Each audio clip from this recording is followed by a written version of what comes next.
దేవుని యొక్క మహోన్నతమైన నామం కూడి వచ్చినటువంటి మీ అందరూ కూడా హృదయపూర్వకమైనటువంటి వందనాలు తెలియపరుస్తున్నాను. ముందుగా చెప్పబడినటువంటి రీతిగా ధ్యానం చేస్తున్నటువంటి అంశాలను 2 భాగాలుగా విడదీసి ఒక భాగమేమో మరి ఆయన చెప్పినటువంటి సువార్తలో 2 విషయాలు ఒకే సందర్భంలో 2 విషయాలు తగులున్నాయి. ఆహార విషయంలో ఒకటి పరలోకము నుంచి పంపబడినటువంటి జీవాహారం, ఇహ సంబంధమైనటువంటి ఆహారం. ఒకటి మన శరీరానికి కావలసినటువంటి ఆహారం, రెండవది ఆత్మ కావలసినటువంటి ఆహారం. మొట్టమొదటిగా ఈ శరీర సంబంధమైనటువంటి ఆహారం అనేటువంటి విధానం దేవుడు ఎలా వసుకుతున్నాడు, దానిని బట్టి మనుషుడు ఎంత సంతోషిస్తున్నాడు అనే విషయాన్ని మొట్టమొదటిగా చెప్పడానికి ప్రయత్నం చేస్తారు. యోహాను సువార్త 6వ అధ్యాయము, యోహాను సువార్త 6వ అధ్యాయము 1వ వచనం నుంచి కొద్దిగా చదవండమ్మా.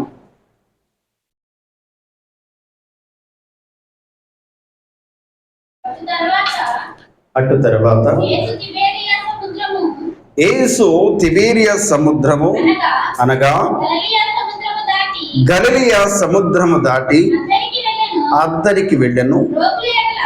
రోగుల ఎడల ఆయన చేసిన సూచక్రియలను చూచి బహుజనులు ఆయనను వెంబడించిరి. యేసు కొండ ఎక్కి అక్కడ తన శిష్యులతో కూడా కూర్చుండెను. అప్పుడు పస్కా అను యూదుల పండుగ సమీపించెను. కాబట్టి యేసు కనులెత్తి బహుజనులు తన యొద్దకు వచ్చుట చూచి, వీరు భుజించుటకు ఎక్కడ నుండి రొట్టెలు కొని తెప్పించమని ఫిలిప్పును అడిగిన గాని ఏమి చేయనై ఉండెనో తానే ఎరుగయిండి అతని పరీక్షించుటకు అలాగూ అడిగెను. అందుకు ఫిలిప్పు, వారిలో ప్రతివాడును కొంచెము కొంచెము పుచ్చుకొనుటకైనను 200 దేనారముల రొట్టెలు చాలవని ఆయనతో చెప్పెను. చాలు. యేసుక్రీస్తు సువార్తను బోధించినప్పుడు, అద్భుతమైనటువంటి కార్యము చేసినప్పుడేమో అనేక మంది ఆయనను వెంబడించారు. యేసుక్రీస్తు అనేకమైనటువంటి అద్భుత కార్యములు, సూచక్రియలు చేసినప్పుడు అనేకులు ఆయనను వెంబడించారు. ఆ జన సమూహమును ఆయన చూసంట, ఇంతమందికి ఆహారం పెట్టాలంటే ఎలా అని ఫిలిప్పుని అడిగాడంట. ఎలా పెట్టాలో ఆయనకు తెలుసు. ఎంతమంది అంటే అక్కడ ఉన్నటువంటి వారు పురుషుల సంఖ్య 5,000 మంది అని బైబిల్ గ్రంథంలో లిఖితమైంది. అంతమందికి భోజనం పెట్టాలంటే, ఆహారం పెట్టాలంటే ఎంత కావాలి, ఎలా పెట్టగలుగుతాం అని ఫిలిప్పుని అడిగితే, అయ్యా ఇక్కడ ఉన్నటువంటి వారిలో కొంచెము కొంచెము పెట్టినా, ఎలా అంట, కొంచెము కొంచెం పెట్టినా 200 దేనారములు కావాలి కదా, చాలవు కదా అని ఫిలిప్పు ఏమో యేసుతో చెప్తున్నాడు. కింద వచనంలో 8వ వచనంలో ఆయన శిష్యులు మరొకడు ఒక సలహా చెప్తున్నాడు. అనగా ఆంద్రియా, ఇక్కడ ఉన్నటువంటి ఒక చిన్నవాని యొద్ద 5 యవల రొట్టెలు, 2 చిన్న చేపలు ఉన్నవి కానీ ఇంతమందికి ఏమాత్రము అని ఆయనతో అనగా, యేసు జనులను కూర్చుండబెట్టుడని చెప్పాను. ఆ చోట చాలా పచ్చిక ఉండెను గనుక లెక్కకు ఇంచుమించు 5,000 పురుషులు కూర్చుండిరి. యేసు ఆ రొట్టెలు పట్టుకొని కృతజ్ఞతాస్తుతులు చెల్లించి కూర్చున్న వారికి వడ్డించెను. అలాగున చేపలు కూడా వారికి ఇష్టమైనంత మట్టుకు వడ్డించెను. వారు తృప్తిగా తినిన తర్వాత ఏమీ నష్టపడకుండా మిగిలిన ముక్కలు పోగు చేయడని తన శిష్యులతో చెప్పెను. కాబట్టి వారు భుజించిన తర్వాత వారి యొద్ద మిగిలిన 5 ఏవల రొట్టెల ముక్కలను పోగు చేసి 12 గంపలు నింపిరి. ఆ మనుషులు యేసు చేసిన సూచక్రియలను చూచి నిజముగా ఈ లోకము రాబో ప్రవక్త ఈయనే అని చెప్పుకొనిరి. రాజుగా చేయుటకు వారు వచ్చి తన్ను బలవంతముగా పట్టుకొని పోవచ్చున్నారని యేసు ఎరిగి మనుషులు ఎలా ఉన్నారో చెప్తారు. మనుషుడి యొక్క స్వభావం ఎలా ఉందో మనం అర్థం చేసుకోవాలి. ఇక్కడ కూర్చున్నారు అందరు. ఇక్కడ ఆయన కృతజ్ఞతాస్తుతులు చెల్లించి కావలసిన సమృద్ధి అయినటువంటి ఆహారమును వారికి సమకూర్చాడు. అందరూ కూడా చక్కగా భుజించారు. ఇంకను 12 గంపలు ఎత్తారు. ఆ సూచక్రియను అద్భుత కార్యం చూసినటువంటి జనాంగం యేసు వైపు చూసి ఈయన పంపబడినటువంటి నిజమైనటువంటి ప్రవక్త అనుకున్నారంట. ఏమనుకున్నారు? దేవుని చేత పంపబడినటువంటి నిజమైనటువంటి ప్రవక్త ఈయనే అని అనుకుని ఈయననే మనకు రాజుగా నియమించుకుందాం అనుకున్నారు. ఈ విషయంలో, శరీర విషయంలో ఈయన రాజుగా నియమిస్తే మనం సమృద్ధిగా భుజించవచ్చు కదా. అర్థమవుతుంది మీకు? ఈయనను కనుక మనం రాజుగా చేసుకున్నాం అనుకోండి, ఇక ఏ రోజు మనకి ఆకలి దక్కులు అనేటువంటి విధానం ఉండదు. ప్రతిదినం ఈయన ఎంతకి వెళ్తే ఆహారం మనకు సమృద్ధిగా దొరుకుతుంది. కాబట్టి ఈయన రాజుగా నియమించుకుందాం. ఆ హృదయాన్ని ఎరిగినటువంటి ఆయన అక్కడి నుంచి వెళ్ళిపోయాడు. శరీరానికి ఆహారం ఇవ్వటం చాలా సులువైనకి, చాలా చిన్న పని. కానీ ఆత్మకు ఆహారం ఇవ్వటం చాలా పెద్ద పని అయిపోయింది. అది 2వ భాగము చెప్తాను. అక్కడ ఉన్నటువంటి వాడు సమృద్ధిగా భుజించిన తర్వాత ఈయన ఎక్కడున్నాడా అని వెతకటం ప్రారంభించాడు. ఆయన ఎక్కడ దొరుకుతాడు? అక్కడి నుంచి వెళ్ళిపోయారు. మరలా వెతుక్కుంటూ ఆయన వెతుకొచ్చాడు. ఇక్కడ చిన్న వివరణ ఇవ్వడానికి నేను ఆశపడుతున్నాను. ఎందు నిమిత్తం అంటే, ఈ శరీర సంబంధమైనటువంటి ఆహారం కోసం మనం ఏం చేస్తామంటే ఎంత దగ్గరికైనాను, ఎలా చేయడానికైనాను మనం సిద్ధపడతాం. ఇది బాగుంటే చాలు కదా, దీనికి సమృద్ధి అయినటువంటి విధానం అందించాలి, లేదా నా బిడ్డలకు అందించాలి, నా కుటుంబానికి అందించాలి. నా కుటుంబం ఎప్పుడు కూడా దీనికోసం దప్పిక అనేటువంటి విధానం ఉండకూడదు, ఎదురు చూడకూడదు, బాధ తెలియకూడదు అని ఏం చేస్తారంటే, కొన్ని తరాలకు కూర్చొని తినిగినా తరగనటువంటి ఆస్తిని సంపాదిస్తూ ఉంటారు చాలామంది. బాధపడకూడదని. కానీ యేసుక్రీస్తు బోధిస్తున్నటువంటి స్వార్థ, ఆ అద్భుత కార్యం చూసినప్పుడు అనేక మంది ఆయనను వెంబడించారు, కోకొల్లలుగా వెంబడించారు.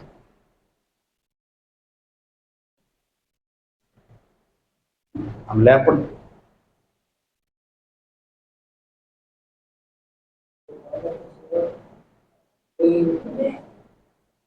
ఎంతమంది ఆయన వెంబడించింది? బహుజన సమూహమును ఆయన వెంబడించారు. ఎంతో మందికి భోజనం పెట్టాడు ఆయన. అయితే ఈ మధ్య కాలంలో చర్చిల్లో భోజనం పెట్టడం చాలా అద్భుత కార్యమని వర్ణిస్తున్నారు. దేవుడు ఎంత గొప్ప కార్యం చేశాడండి, ఎంత భోజనం పెడుతున్నామంటే, ఎంత దేవుడు సమృద్ధి అయినటువంటి విధానం ఇచ్చాడు ఈ చర్చికి. అందుకని ఎంతమంది ఆహారం తిన్నా తరగనటువంటి విధంగా దేవుడు ఇస్తున్నాడు అని ఏం చేస్తారంటే అతిశయపడుతున్నారు చాలా మంది. ఏం చేస్తున్నారు? అతిశయపడు. ఇది దేవుని యొక్క కార్యమని, ఇది దేవుని యొక్క కార్యం కాబట్టే ఎంత సమృద్ధిగా దేవుడు ఇస్తున్నాడు. ఎంత సంతోషం ఉంటుంది, చాలా సంతోషం ఉంటుంది.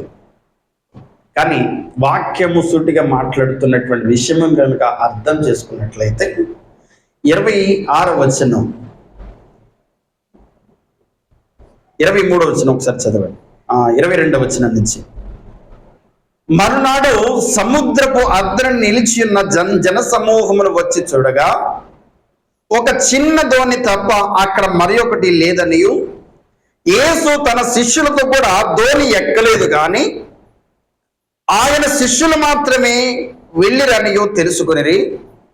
అయితే ప్రభు కృతజ్ఞతాస్తుతులు చెల్లించినప్పుడు వారు రొట్టె భుజించిన చోటకు దగ్గరకునున్న తిబేరియా నుండి వేరే చిన్న దోణి వచ్చెను. కాబట్టి యేసును ఆయన శిష్యులను అక్కడ లేకపోవట జన సమూహం చూచినప్పుడు వారు ఆ చిన్న దోణి ఎక్కి యేసుని వెతుకుచూ కపెర్నహూముకు వచ్చిరి. మరునాడు ఏం చేస్తున్నారు? యేసుని వెంబడించడానికి ఎక్కడైతే కృతజ్ఞతాస్తుతులు చెల్లించి రొట్టె విరిచి అనేక మందికి ఆహారం పెట్టాడో అక్కడ చూశారంటే అక్కడ లేడైనా. ఒకవేళ కపెర్నహూములో ఉన్నాడేమో. ఇంతకీ వీరి ప్రయాస దేనికోసం ప్రయాసపడుతున్నారు? యేసుక్రీస్తును ఎలా వెతుకుతున్నారు వీళ్ళంటే శరీర సంబంధమైనటువంటి ఆహారం కోసం. దేనికోసం? శరీర సంబంధమైన ఆహారం కోసం. ఆయన యుద్ధకు వెళ్తే మరలా రొట్టెలు పెడతాడేమో, మరలా చేపలు పెడతాడేమో. చాలా మంది ఆహారం కోసమే చర్చిలకు వెళ్ళే వాళ్ళు బోడు మంది. ఇది ఇప్పుడు నడుస్తున్నటువంటి ట్రెండ్ కాదు, యేసుక్రీస్తు కారం నుంచి ఉన్నటువంటి విధానం, మనుషుల స్వభావం.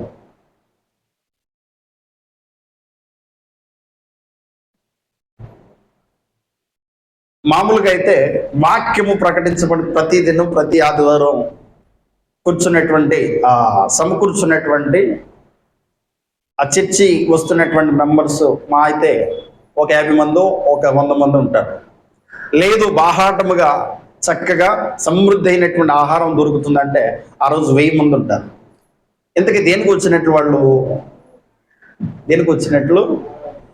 ఆహారము భుజించినంత మాత్రాన దేవుని ఆశీర్వాదం వచ్చినట్లు కాదు.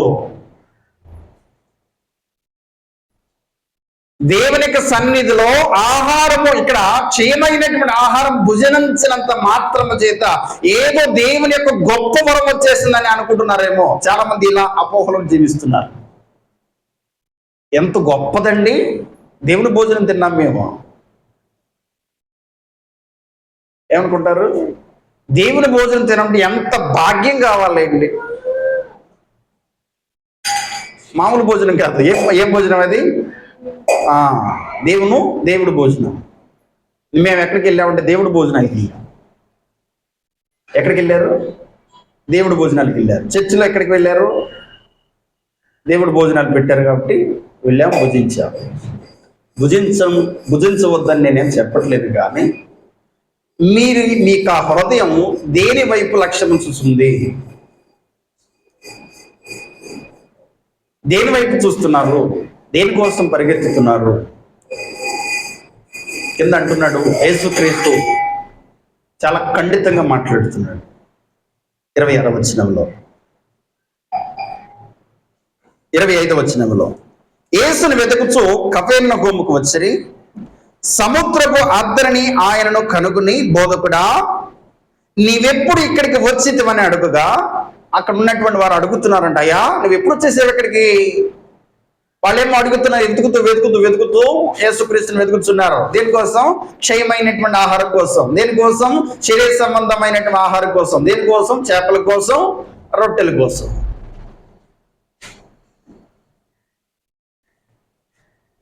ఇంతకీ యేసుక్రీస్తు ఏ ఆహారం పెట్టేవాడు?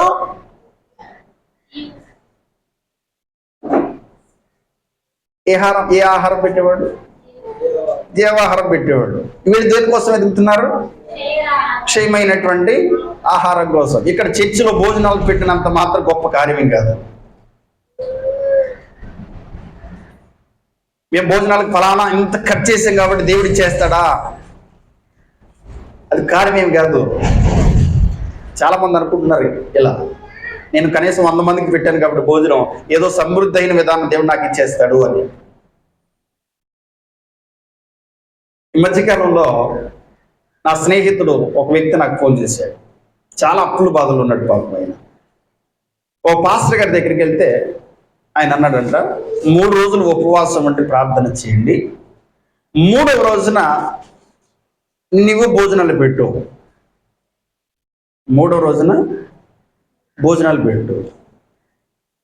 ఇట్లా 3 రోజులు ఉపవాసం ఉండి, లేదంటే మరి 3 రాత్రులు భోజనం పెట్టారు నాకు తెలియదు, కానీ భోజనాలు అయితే మాత్రం పెట్టారు. ఎంత అయినాయి బాబు? ఒక 50,000 అయినాయా అన్నా నేను. ఎలా చెప్పావు సుధీర్ అన్నాడు. అవుతుంది కదా.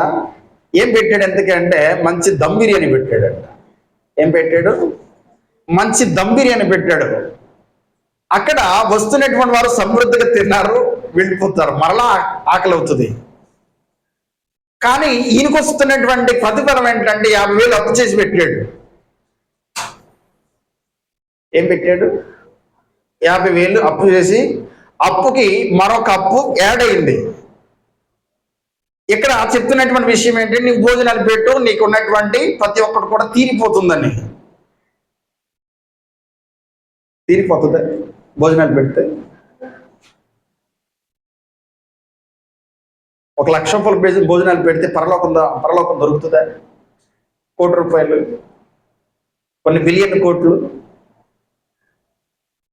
ఎంత పెట్టినా పరలోకం మాత్రం దొరకదు. కింద అంటున్నాడు ఆయన, కింద వచనంలో, యేసు మీరు సూచక్రియలను చూచుట వలన కాదు, రొట్టెలు భుజించుట తృప్తి వలననే నన్ను వెదకుచున్నారని మీతో నిశ్చయముగా చెప్పుచున్నాను. ఏమన్నాడు యేసుక్రీస్తు? దేనికి ఎదుగుతున్నారంట వాళ్ళు? ఎందుకు? సూచక్రియ వలన విధానం బట్టి కాదు, రొట్టెలు సమృద్ధిగా పెట్టాడు కదా, దానికోసం వెతుకుతున్నారు యేసుక్రీస్తుని. క్రైస్తవ జనాంగం ఇప్పుడు వెతుకుతున్నటువంటి విధానం ఇలానే ఉంది. నాకు ఫలానాది ఇచ్చేస్తాడేమో, నాకు ఇది ఇచ్చేస్తాడేమో, నేను ఇది చేస్తే నాకు ఇది వచ్చేస్తుందేమో. కానీ వాక్యం అలా లేదు, చాలా వ్యతిరేకంగా ఉంది. నీవు నేను ఆలోచన చేసిన విధంగా వాక్యం లేదు, నీవు నేను ఆశపడినటువంటి విధంగా వాక్యం లేదు. ఎలా ఉంది వాక్యం? యేసుక్రీస్తు చెప్తున్నాడు అక్కడ, క్షయమైన ఆహారం కొరకు కష్టపడుడు గాని నిత్య జీవము కలుగజేయు అక్షయమైన ఆహారము కొరకే కష్టపడుడి. దానికేమో ఏమంటున్నాడు? క్షయమైన ఆహారము కొరకు కష్టపడకుడి గాని నిత్య జీవము కలగజేయు అక్షయమైన ఆహారం కొరకే కష్టపడుడి. మనుష్య కుమారుడు దానిని మీకు ఇచ్చును, ఇందుకై తండ్రి అయిన దేవుడు ఆయనకు ముద్ర వేసి ఉన్నాడని చెప్పాను. దేనికోసం? ఎందుకు? అయినా క్షయమైనటువంటి ఆహారం కోసం కాదు, అక్షయమైనటువంటి ఆహారం ఇచ్చేవాడు ఆయన. ఇక క్షయమైనటువంటి ఆహారం ఇస్తాడు అని ఎంతమంది అయితే ఎదురు చూస్తున్నారో వారి ఆశలన్నీ కూడా నిరాశలే. ఎంతమంది అయితే ప్రతిఫలం కోసం ఆశిస్తున్నారో ప్రతి ఒక్కరికి ఆ యొక్క విధానం అంతా కూడా వ్యర్థమే. దానికోసం మీరు కష్టపడొద్దు, మీరు ఇచ్చేసామని అనుకోవద్దు, ఏదో మేము దేవునికి చేసామని అనుకోవద్దు.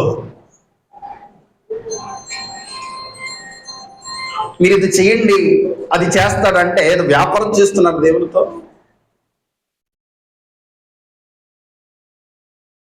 ఏమండి,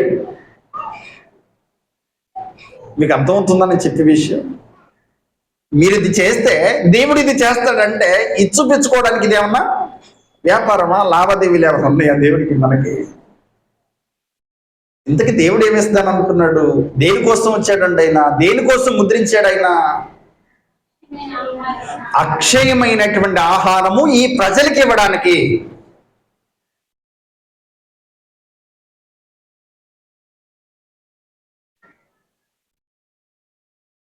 ఆదిలో దేవుడు ఆహారం సమకూర్చాడు.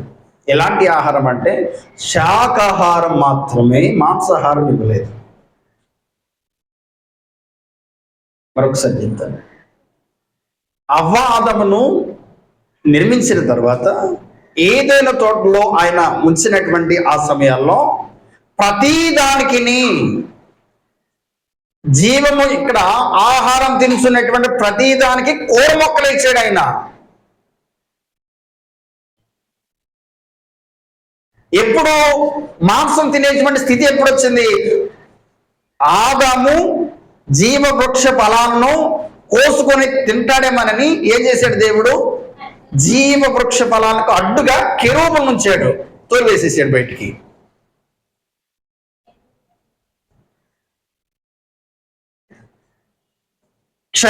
అక్షయమైనటువంటి ఆహారం కోసం విధానం కాదు, కానీ ఇక్కడ క్షయమైన దానికోసమే కష్టపడుకోవాలి. ఇంకా అక్షయమైనటువంటి కోసం ఎంత ప్రయాసపడితే అందుతుంది మానవుడికి. అందుకనే నేనే పరలోకం నుంచి దిగొచ్చానని చెప్తున్నాడు దాన్ని ఇవ్వడానికి. ఇటు వెళ్ళేటువంటి స్థితి ఎట్లా లేదు మానవుడికి. ఉందా? ఏం చేశాడు ఆయన? కెరూబులను అడ్డం పెట్టాడు. ఏం చేశాడు? ఖడ్గజ్వాలను కెరూబులనేమో అడ్డం పెట్టేశాడు, వెళ్ళకుండా తిని మరలా ఆ వృక్ష ఫలాలను తినకుండా. ఇప్పుడు ఏం చేశాడు ఆయన? మానవుడి దగ్గరికి వచ్చి ఇదిగో నన్ను భుజించండి అన్నాడు. మనం దేనికోసం ప్రయాసపడుతున్నాం? క్షయమైనటువంటి ఆహారం కోసం. ఇదిగో రొట్టె ద్రాక్ష రసం భుజిస్తే మనం శక్తిని పొందుతాం. ఎంతమంది ఆలోచన చేస్తున్నారు ఇట్లా? చాలా మంది. ఇదిగో యేసు ఆ రక్తం తాగితే నేను చాలా శక్తిని పొందుతాను, చాలా ఆశీర్వాదం వస్తుంది. దేవుని యొక్క ఉద్దేశం వేరు, దేవుని యొక్క ప్రణాళిక వేరు. మనం బైబిల్ సరిగా అర్థం చేసుకోవట్లేదు కాబట్టి మనకు అలా అర్థం అవుతుంది. బోధించేటువంటి స్థితి మారింది కాబట్టి. దేవుడి సన్నిధానం ఎంత తీసుకురండి, అంత తీసుకురండి, ఎంత తీసుకురండి, ఎంత తీసుకొచ్చినా క్షయమైన ఆహారమే. దానికోసం ప్రయాసపడుతుందని చెప్తున్నాడు ఇక్కడ. దానికోసం అంత కష్టపడద్దు మీరు. దేనికోసం కష్టపడాలి? అక్షయమైనటువంటి ఆహారం కోసం. క్షయమైనటువంటి ఆహారం దొరుకుతుందని కొన్ని వేల మంది ఆయనను వెంబడించారు,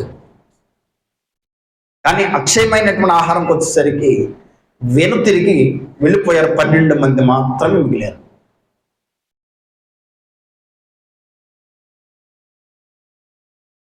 అర్థమవుతుందా మీకు? క్షయమైనటువంటి ఆహారం ఇస్తాడేమో అని ఏం చేశారు? రాజును కూడా చేసేద్దాం అనుకున్నారు. ఎప్పుడైతే కాదు అక్షయమైనటువంటి ఆహారం మీకోసం నేను సిద్ధపరుస్తున్నాను అన్నాడో, ఎంతమంది వచ్చారో అక్కడి నుంచి మరలా ఆయన వెంబడించలేదంట వాళ్ళు.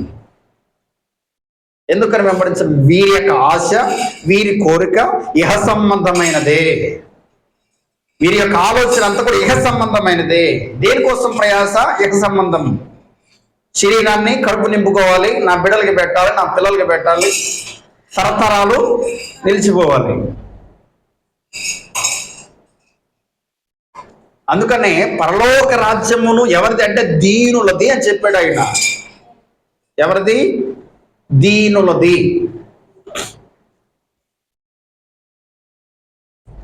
ధనవంతులది కాదు. ఎందుకని ఈ మాట మీతో చెప్తున్నానంటే, చాలామంది మనలో బయట ఎక్కడైనా కానీ దీనికోసమే చాలా ప్రయారిటీ, మొట్టమొదటి స్థానం దానికే. మొట్టమొదటి స్థానం ఎలా స్థానం ఇస్తున్నామంటే దానికి, ఈ ఆహారం భుజిస్తే దేవుడు ఒకవేళ గొప్పదైనటువంటి స్థితి మనకు కలగజేస్తాడేమో అని ఉద్దేశం. చాలా గొప్పదైనటువంటి స్థితిని కలగజేస్తాడేమో. మన అమ్మగారు వాళ్ళు చెప్పారు, అయ్యా దేవుడు భోజనం మానకూడదని. ఎప్పుడు చెప్తూ ఉంటాడు వీడు, దేవుడు భోజనం మానకూడదని. ఎక్కడ పెట్టినా వెళ్ళిపోయేవాడు భోజనానికి. కానీ వాక్యం దగ్గరకు వచ్చేసరికి అసలు భోజనం అంటే ఏంటి? 2 విధాల భోజనాలు ఉన్నాయి, 2 రకాల భోజనాలు ఉన్నాయి. ఇంతకీ క్రిస్టియానిటీలో 2 రకాల భోజనాలు ఉన్నాయని తెలియదు చాలా మందికి. ఇప్పటికీ తెలియదు వాస్తవం. అక్కడ వడ్డించేటువంటి స్థితిలో గొప్పదిగా చేస్తున్నటువంటి వారే చెప్పరు, దీనికోసం కాదు మన ప్రయాసాన్ని. ఏం చెప్తారు? ఇంకా తీసుకురండి, మందిరంలో ఆహారం ఉన్నట్లు అని మలాకి గ్రంథంలో చెప్పాడు కదా. మలాకి గ్రంథంలో చెప్పారు కదా, అందుకని తీసుకురండి. మలాకి గ్రంథంలో ఆహారం తీసుకురమని చెప్పినటువంటి స్థితి వేరు, యేసుక్రీస్తు ప్రకటించినటువంటి సువార్త ఫలితం వేరు.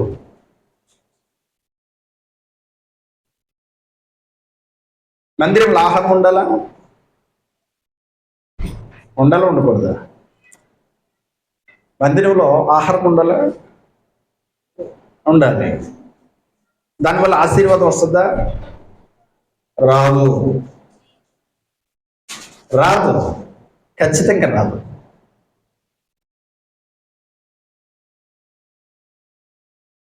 హగ్గయి ఒకసారి చదువుతారు, మొదటి అధ్యాయం.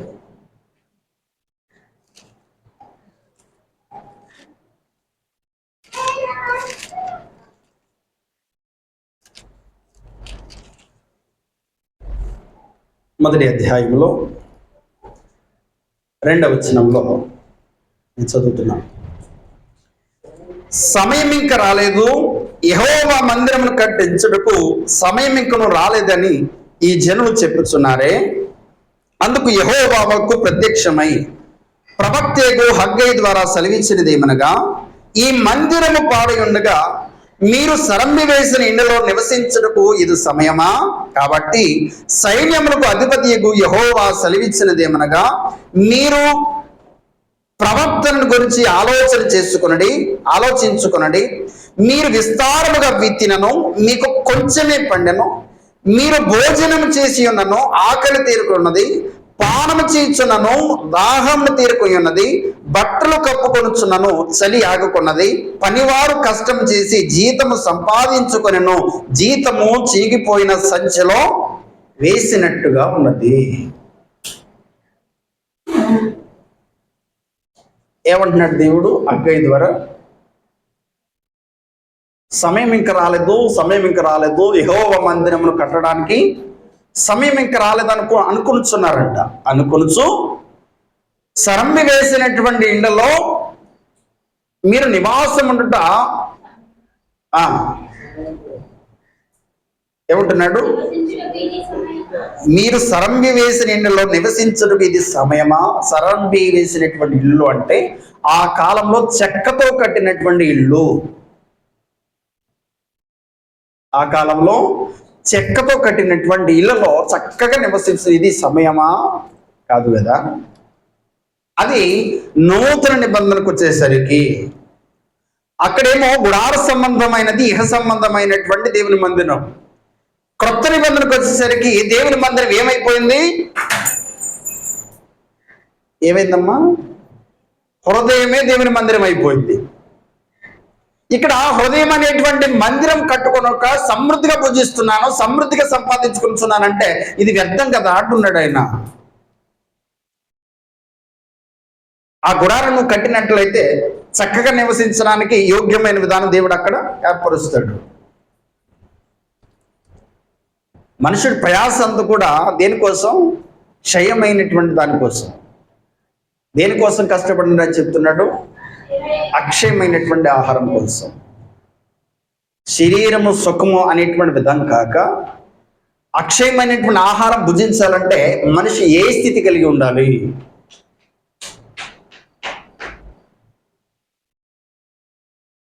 ఆహారం ఎవరికి దేవుడు పెడుతున్నాడు? అక్కడ ఉన్నటువంటి వారందరూ కూడా సమృద్ధిగా భుజించారు. వచ్చినటువంటి వారందరూ ఏ ఆహారం? రొట్టెలు అనేటువంటి రొట్టెలు, చేపలు, ఏది పెడితే అది. కానీ అక్షయమైనటువంటి ఆహారం పెడితే ఎంతమంది భుజిస్తారు? ఇది నా ప్రశ్న.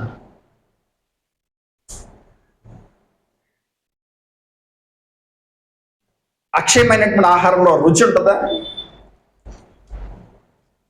ఉంటుందండి. అక్షయమైనటువంటి ఆహారం భుజిస్తున్నాం అనుకోండి, రుచి ఉంటుందా దాంట్లో? ఉంటుందా? ఉండదా? రుచి కాదు, మధురం ఉంటుంది. అర్థమైతే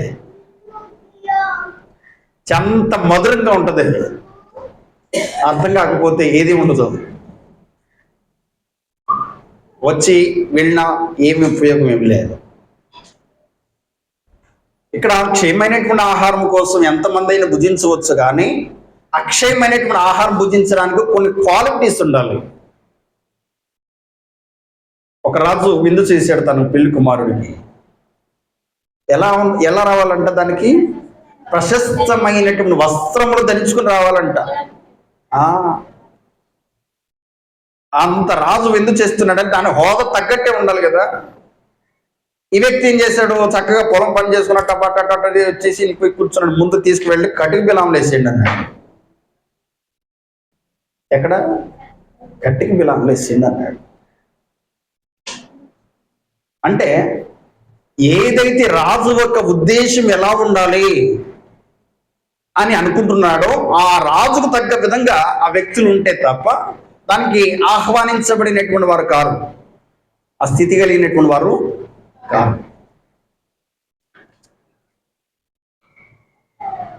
28వ వచనంలో, వారు మేము దేవుని క్రియలను జరిగించుటకు ఏమి చేయవలనని ఆయనను అడుగుగా, యేసు ఆయన పంపిన వాని యందు మీరు విశ్వాసం ఉంచుటయే దేవుని క్రియ అని వారితో చెప్పాను.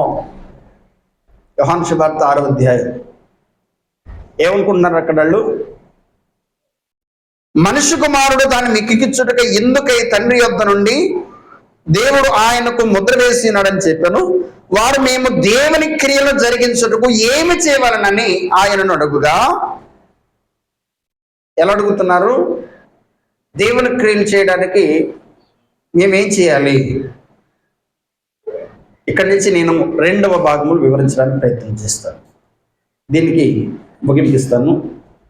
మనం మన జీవితంలో ఎన్నో, అంటే పుట్టిన దగ్గర నుంచి ఆహారం భుజించడం తథ్యం.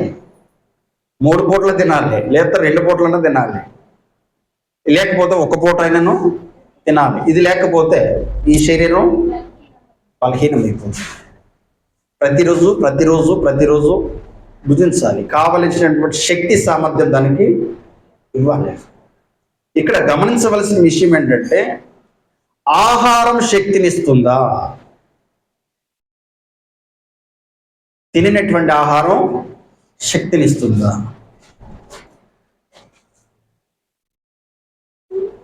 ఏదన్నా పండు తినండి మీరు, ఆ పండులో ఉన్నటువంటి ఏముంటాయి? దాంట్లో విటమిన్స్ ఉంటాయి. అంటే అవి కనపడతాయి అంటే కనపడవు, కనపడతాయి అంటే కనపడవు.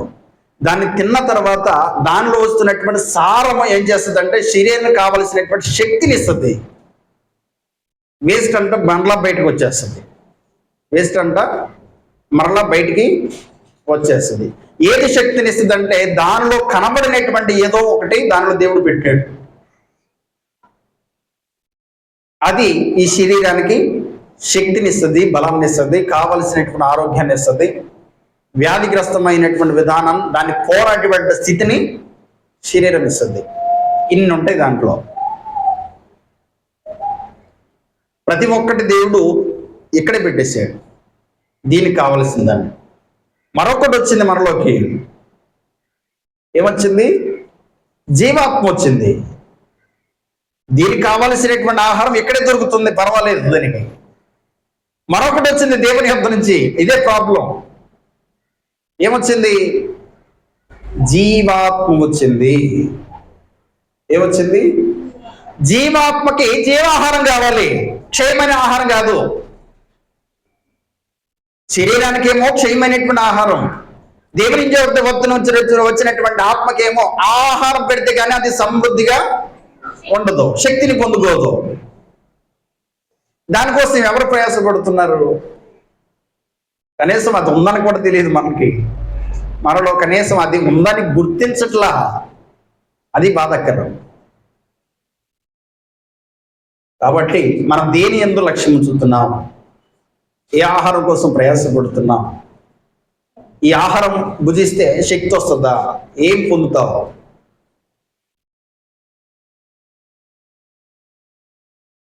సమరయ స్త్రీ దగ్గరికి యేసుక్రీస్తు వెళ్ళాడా? వెళ్ళాడు. వెళ్ళి ఏమడుగుతుంది సమరయ స్త్రీ?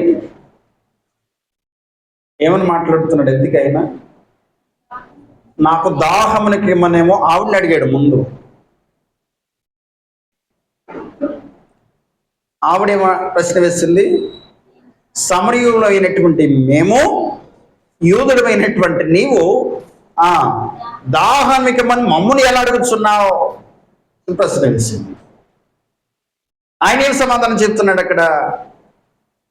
నీకు దాహమునికి ఇమ్మని అడుగుతున్నటువంటి వారు ఎవరో నీకు తెలిస్తే అన్నాడు.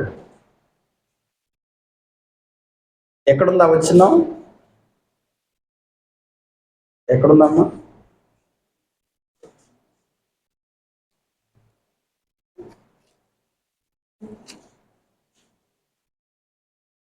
లూకా సువార్త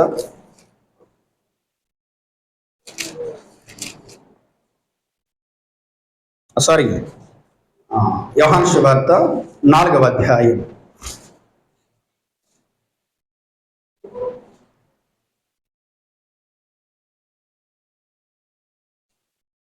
10వ వచనం చదవండి.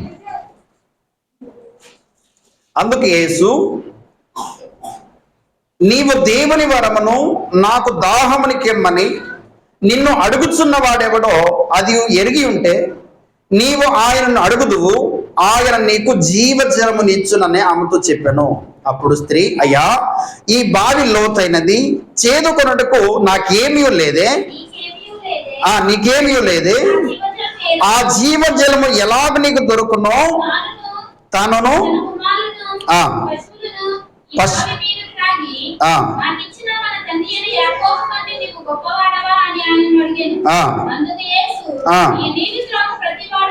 ఈ నీళ్లు త్రాగువాడు ప్రతివాడును మరలా దప్పిక కొనును, నేనిచ్చు నీళ్లు త్రాగువాడు ఎల్లప్పుడూ దప్పిక కొనడు, నేను వానికి ఇచ్చు నీళ్లు నిత్య జీవము కలుగుటకై వానిలో ఊరడి నీటి మొగ్గు కాకుండానని ఆమెతో చెప్పాను. సమరయ స్త్రీ ఏం కావాలనుకున్నా, అయ్యా అయితే కావాలంటే అది నాకు ఇచ్చేసేయి, ఇక్కడికి ఎంతో దూరం రావాల్సిన అవసరం లేదు. అక్కడ ఉన్నటువంటి జనాంగం ఏమనుకున్నారు? ఈయన రాజుగా చేసేసుకుంటే ఈ ఆహారం ఎప్పుడు కూడా కొదువు ఉండదు కదా అని అనుకున్నారు. ఇప్పుడున్నటువంటి క్రైస్తవం ఏం ఆలోచన చేస్తుందంటే, నేను ఎంత ఇచ్చేసాను కాబట్టి నాకేదో దేవుడు ఇచ్చేస్తాడు.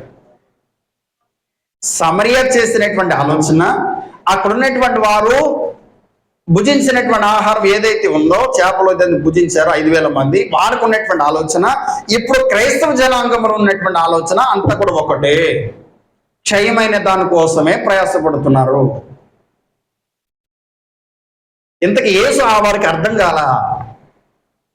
అర్థమయ్యాడా? అర్థం కాల. అర్థమైతే ఎలా ఉండేవాళ్ళు వాళ్ళు?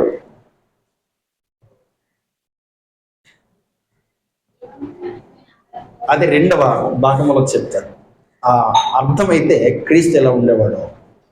ఇంతకీ మన క్రీస్తు ఎలా అర్థమవుతున్నాడు అంటే, క్షయమైన ఆహారం ఇచ్చేవాడు, సమృద్ధి అయినటువంటి విధానం ఇచ్చేవాడు. నాకు ఏదో జాబ్ని ఇచ్చేవాడు, లేదంటే నా కుటుంబంలో వివాహం జరగట్లేదు వివాహం చేసేవాడు, నేను వ్యాధిగ్రస్తుడని నన్ను స్వస్థపరిచేవాడు, నాకు ఇల్లు లేదు ఇల్లు ఇచ్చేవాడు, రెండో స్టేర్ లేదు రెండో స్టేరు ఇచ్చేవాడు. ఇలా దేవుని కోసం వస్తున్నారు. దేవుని దగ్గరికి వచ్చేవాళ్ళు ఇంచుమించు 99% వచ్చేవాళ్ళు ఇలా కోపం చెందినటువంటి వారే. కానీ వీళ్ళు కాదు కావాల్సింది దేవుడికి, వీరు కాదు కదా దేవుడికి కావాల్సింది. దేవుని ప్రజలు వీళ్ళు కాదు. ఒకవేళ అదే కోపకు చెంది మనం కూడా కాదు, మనమేం మినహాయింపు కాదండి. మనం కూడా అదే కోపకు చెందితే, అదే ఆలోచనలో ఉంటే మనము కూడా దేవుని యొక్క విధానంలో అక్షయమైన ఆహారం కోసం వెతికేటువంటి స్థితి మన దగ్గర కూడా లేకపోతే మనం అదే కోపకు చెందినటువంటి వారు. కాబట్టి ఆలోచన చేసి దేనికోసం దేవుడు ప్రయాసపడమంటున్నాడు అని ప్రతి విషయంలో ఆలోచన చేయడానికి మనందరూ కూడా సిద్ధపడతాం. రెండవ భాగమును మరలా వివేచించడానికి ప్రయత్నం చేస్తాను. ప్రతి ఒక్కరు కూడా ఇది మనం ఏదైతే ధ్యానం చేశామో దీనిని మైండ్లో పెట్టుకోండి, వదిలిపెట్టమండి. ఆ రెండవ అంశం అర్థం కావాలంటే ఇది మనలో ఎక్కడ ఉండాలి, అందుకని 2 భాగాలుగా వివరించి చెప్పడానికి ప్రయత్నం చేశాను. కాబట్టి సిద్ధపడమని అందరూ కోరుకుంటున్నా. ఒక పాట పాడంటే